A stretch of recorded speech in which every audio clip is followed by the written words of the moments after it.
Bismillahirrahmanirrahim. Assalamualaikum warahmatullahi wabarakatuh. Teman-teman sekalian, baru-baru ini ada sebuah video yang viral, judulnya Aing Ti Garut. Di dalam video tersebut terlihat seorang pemuda yang sedang memarahi atau membentak-bentak satu jamaah yang sedang i'tikaf di masjid. Dikatakan jamaah tersebut adalah jamaah dakwah atau jamaah tabligh. Teman-teman, saya pribadi sangat menyayangkan atas terjadinya peristiwa tersebut, apalagi terjadi kepada sesama muslim. Bahkan kepada orang di luar muslim pun kita tidak diajarkan untuk bersikap arogan seperti itu. Sambil melontarkan kata-kata yang kasar, membentak-bentak, menendang pintu masjid. Bahkan saya lihat di dalam video tersebut ada beberapa orang yang usianya sudah sepuh. Dan saya yakin video tersebut tidak mewakili orang Garut. Orang Garut tidak seperti itu, walaupun dia berbicara berulang-ulang di dalam videonya Aing Ti Garut, Aing Ti Garut. Artinya saya dari Garut katanya. Nah, orang Garut tata keramanya sopan, tutur katanya pula sopan. Dan mari kita budayakan tabayun, kedepankan tabayun, kesampingkan emosi. Terlepas kita suka atau tidak suka, setuju atau tidak setuju, pro atau kontra dengan satu jamaah, untuk menjaga sebuah ukhuwah, kita kedepankan tabayun, tidak cepat menyalahkan dan tidak pula cepat membenarkan.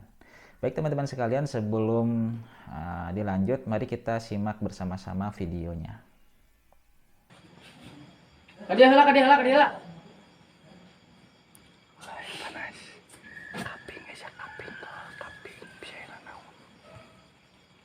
Lain tempat saya, cik masuk udang.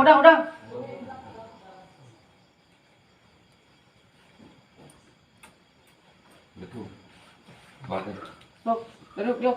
Tak udang, rasanya udang. Waduh, masih dipakai molor. Itu kayak pemilih dan molor. Sok udang. Naon kada dia? Di mana ya? Di mana? Di Sumedang. Sumedang di mana? Habis Sumedang kota. Aing Ti Garut. Di mana? Di Sumedang, Di mana Sumedang nak? Jati Gede, Di mana? Sumedang. Di mana Sumedang nak? Jingkang ya. Ya di mana? Di Jingkang, Siluan Jingkang. Ya di mana? Jati Urip, di Jingkang. Itu Itu mana? Sumedang.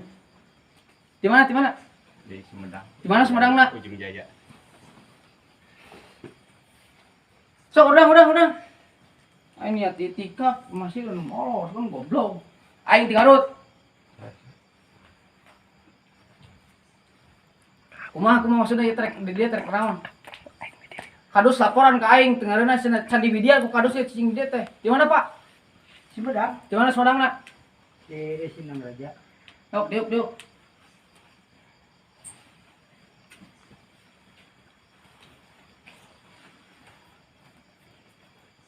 Kumaha itu kumaha maksudna cicing dia teh. Geus bejak kadus can. Dari atas kamu. Kumaha cek kadusna? Wah, sementara wisma. Jadi terkena siwaran. Heeh. Terus naon atuh lain baralik deui? Hah? Kita lembur batu lain lembur sia. Ngeunah-ngeunah we masjid lain pagi molor. Sebaroga keluarga lain. Geus buka pajikan can. Keur naon ditinggal? Nah, setelah kita lihat videonya, bagaimana pendapat teman-teman? Jadi saya ingin mengomentari beberapa statement yang disampaikan pemuda tersebut atau tokoh pemuda tersebut. Pertama, si orang tersebut bertanya, bilang katanya masjid lain tempat jangsare, masjid lain tempat molor, katanya ini dalam bahasa Sunda yang kasar. Jadi artinya masjid bukan tempat tidur, masjid bukan tempat untuk tidur. Sepintas saya setuju dengan apa yang disampaikan. Memang masjid ini bukan tempat tidur, tapi di dalam aktivitas-aktivitas tertentu seperti i'tikaf itu diperbolehkan istirahat dan tidur di dalam masjid. Gitu. Kalau kita sengaja menjadikan masjid tempat tidur itu tidak boleh. Gitu. Sebagaimana seseorang safar ingin buang hajat, misalkan ada masjid, numpang buang hajat terus pergi lagi, itu tidak adab. Bagusnya minimalnya dia sholat 2 rakaat, sholat tahiyatul masjid, sholat untuk menghormati masjid. Gitu. Kembali lagi kepada yang video tadi, bahkan di dalam waktu-waktu tertentu di bulan Ramadan misalkan, ada beberapa masjid yang melakukan aktivitas itikaf ya, dan jamaahnya juga istirahat dan tidur di masjid tersebut. Dengan catatan tidurnya dengan tata cara sunnah yang diajarkan oleh Rasulullah dan guru-guru kita. Contoh misalkan dengan menggunakan alas, tidak menjulurkan kaki ke arah kiblat, gitu. Sebelum tidur membaca zikir-zikir dan doa-doa tertentu dan sebagainya dan sebagainya. Bahkan di zaman Rasulullah pun ada yang namanya Ahlus Suffah dan mereka tinggal di masjid. Jumlahnya sekitar 70 orang. Terus pemuda tersebut juga bertanya pada jamaah, semoga keluarga Can, semoga pamajikan Can, katanya kan. Nah, jadi artinya udah punya keluarga belum, udah punya istri belum, nah itu ditinggalkan, kenapa ditinggalkan, katanya kan. Jadi di dalam hal meninggalkan keluarga di dalam perjuangan agama ini diperbolehkan, sebagaimana dahulu Rasulullah dengan sahabat pun meninggalkan keluarga di dalam perjuangan agama. Bahkan Nabi Ibrahim alaihissalam meninggalkan keluarga sampai 13 tahun, gitu kan. Dan kita pun diperintahkan di dalam Al-Quran, Al-Imran ayat 95, Bismillahirrahmanirrahim, fattabi'u millata Ibrahim hanifah, maka ikutilah milah atau agamanya Nabi Ibrahim yang lurus. Nah, kalau kita meninggalkan keluarga 13 tahun mungkin tidak akan sanggup ya. Nabi Ibrahim itu 13 tahun di tengah-tengah padang pasir tanpa ada tetangga, tidak ada seseorang, tidak ada keluarga. Betul-betul ditarbiyah keimanannya, ditarbiyah tauhidnya itu anak istri, sehingga tumbuh menjadi istri dan anak yang memiliki tauhid yang kuat, keimanan yang kuat. Dan teman-teman sekalian, untuk memudahkan di dalam aktivitas kita sehari-hari pun di tengah-tengah masyarakat kita ada beberapa profesi yang mengharuskan meninggalkan keluarga. Contoh seorang aparat atau seorang tentara yang ditugaskan untuk mengamankan suatu wilayah yang sedang konflik. Ini pasti ditinggalkan keluarganya. Tidak bisa karena misalkan sayang dengan istrinya dibawa ke sana. Ya, pertama akan menghambat, kedua bahaya juga. Pasti ditinggalkan. Dalam waktu-waktu tertentu, 1 bulan, 2 bulan, 3 bulan, 4 bulan, dan itu tidak ada jaminan kembali lagi. Bahkan ketika berpisah, si suaminya kadang-kadang berpisah untuk mempersiapkan perpisahan yang selama-lamanya, khawatir misalkan gugur di medan tugas, gitu kan. Atau orang yang berprofesi sebagai pelayar di laut, ada yang meninggalkan 1 bulan, 2 bulan, bahkan sampai 6 bulan. Dan perlu digarisbawahi, mereka itu adalah istri-istri yang terlatih dan sudah terbiasa, gitu kan. Nah, itu kan tugas negara. Nah, ini apa bedanya dengan ini? Ini kan tugas agama. Nah, bahkan tugas agama derajatnya lebih tinggi dibandingkan tugas negara, gitu kan. Ini tugas agama loh, mendakwahkan agama itu, mendakwahkan kalimat la ilaha illallah Muhammadur Rasulullah, itu tugas agama. Derajatnya lebih tinggi pula. Dan sama, istri-istri daripada jamaah tersebut sudah terlatih. Bahkan ada beberapa istri yang memang sengaja mendorong suaminya untuk berjuang di jalan Allah. Bahkan mewakafkan waktunya, sebagian waktunya, hak dia bersama suami untuk digunakan untuk berjuang di jalan Allah. Maka tidak bisa kita memukul rata, membandingkan dengan istri seseorang yang memang belum terlatih. Berbeda, mereka ini sudah terbiasa dan sudah terlatih. Bahkan ingin, gitu kan, suaminya berjuang di jalan Allah. Karena apa, teman-teman? Jamaah tabligh atau jamaah dakwah ini pergi 3 hari, 40 hari, 4 bulan. Selama itu mereka juga belajar untuk mengislah diri, untuk memperbaiki diri. Sambil memperbaiki diri juga bersilaturahim, mengajak orang-orang di sekitar sama-sama meningkatkan ketakwaan kepada Allah, gitu kan. Jadi learning by doing. Nah, selama 3 hari, ada yang selama 40 hari, gitu kan. Belajar menjaga sholat berjamaah di masjid, gitu kan, tidak tertinggal takbiratul ula, gitu, selama 40 hari beriktikaf di masjid, tidak tertinggal sholat berjamaah, gitu kan. Ini sesuatu yang baik kan, agar apa, nanti pulang ke rumah terbiasa sholat berjamaah, gitu kan. Merasa ada yang kurang apabila sholat tidak berjamaah. Dan bahkan di dalam sebuah hadis yang disampaikan oleh Rasulullah Shallallahu Alaihi Wasallam bersabda, man shalla lillahi arba'ina yauman fi jama'atin yudrikut takbiratul ula kutiba lahu baru'atan minan nar wa baru'atum minan nifaq. Jadi siapa orang sholat karena Allah selama 40 hari di dalam berjamaah, tidak tertinggal takbiratul ula, maka akan dicatat baginya 2 kebebasan. Pertama, bebas dari neraka, yang kedua bebas dari sifat munafik. Jadi teman-teman sekalian, bukan berarti setelah 40 hari selesai berjamaahnya. 40 hari ini diharapkan dengan 40 hari belajar menjaga sholat berjamaah, diri seseorang akan terbiasa. Akan ada perasaan kurang apabila sholat tidak dengan cara berjamaah. Tentunya sholat berjamaah ini sampai mati. Pergi ke masjid ini sampai mati. Jangan pas udah mati baru dibawa ke masjid. Sekalinya datang ke masjid, sholatnya di depan imam. Ya itu namanya sudah jadi jenazah ya. Jadi sholat berjamaah, latihan. Terus selama 40 hari juga latihan berzikir. Menjaga zikir di pagi dan di sore hari. Supaya nanti pulang ke rumah juga terbiasa menjaga zikir di pagi dan sore hari. Terus latihan menjaga tilawah di dalam hari-hari gitu kan, supaya nanti pulang ke rumah terlatih juga menjaga tilawah. Latihan menjaga sholat-sholat sunnah, di pagi harinya ada sholat duha misalkan, di malam harinya ada sholat tahajud, supaya nanti pulang ke rumah juga ada semangat untuk menjaga sholat sunnahnya gitu kan, qobliyah ba'diyahnya dijaga gitu kan. Terus mendengarkan ceramah-ceramah, sering kita mendengarkan tentang kabar-kabar akhirat. Nah ini kan di dalam aktivitas sehari-hari biasanya dengerinnya kabar dunia lagi, jarang kita dengarkan kabar akhirat. Nah ini ada orang-orang tertentu mengkhususkan waktu, memfokuskan untuk bagaimana meningkatkan keimanan. Tentunya dengan kemampuannya masing-masing.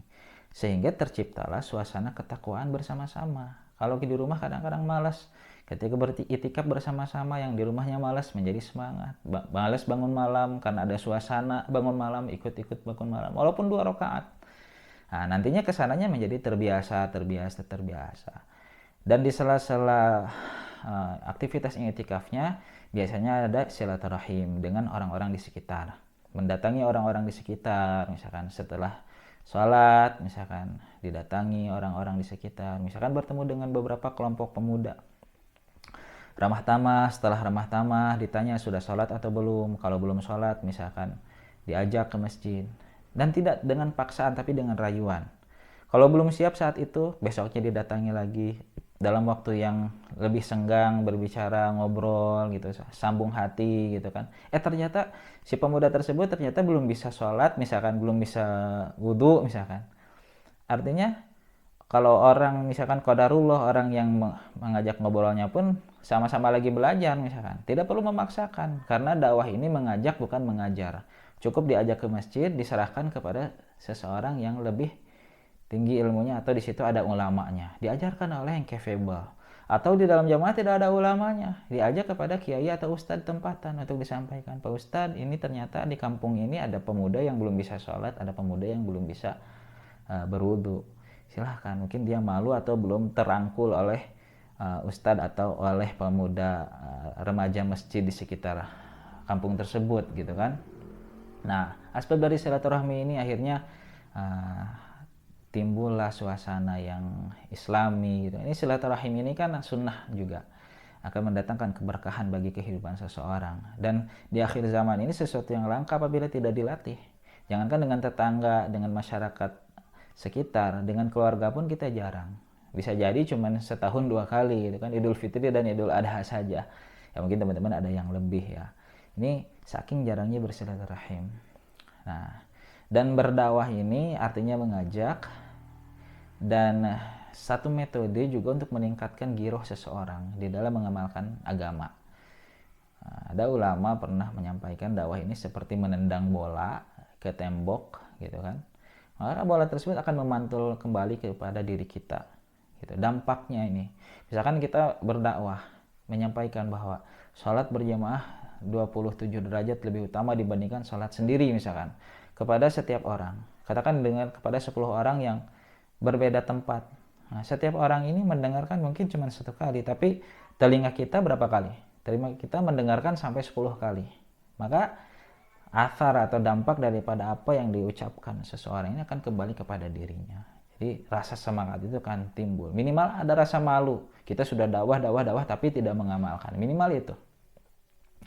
Nah, teman-teman sekalian, di dalam berdakwah juga, di dalam aktivitas i'tikaf ada membetulkan bacaan Al-Quran. Misalkan membetulkan di dalamnya ada halaqah tajwid, terutama Al-Fatihah. Ini Al-Fatihah ini syarat sahnya sholat gitu. Seseorang tidak membaca Al-Fatihah maka tidak sah sholatnya. Tidak sempurna bacaan Al-Fatihah maka juga tidak sempurna sholatnya gitu. Maka penting gitu. Dan ada beberapa orang yang masa mudanya tidak sempat belajar agama, kemudian mendapatkan hidayah, timbul kesadarannya baru sekarang misalkan di masa tuanya, maka pergi ke pesantren bukan waktunya. Ini salah satu wadah gitu. Anggaplah pesantren kilatnya orang-orang tua, para suami yang memang terlambat belajar agama misalkan. Dan para suami ini kan memiliki tanggung jawab, responsibility untuk mendidik anak dan istrinya. Lalu bagaimana mendidik anak istrinya? Kalau yang sudah ustadz ya alhamdulillah. Ini yang misalnya profesinya belum, dia bukan ustadz, ingin belajarnya juga baru sekarang, tapi punya anak istri, punya tanggung jawab untuk mengajar anak istrinya bagaimana, gitu kan? Nah ini adalah salah satu wadah untuk belajar, dimana setelah 3 hari, 40 hari pulang menjadi suami yang bertambah ilmunya, terutama suami yang giroh mengamalkan agamanya tinggi supaya bisa dicontoh oleh anak istrinya.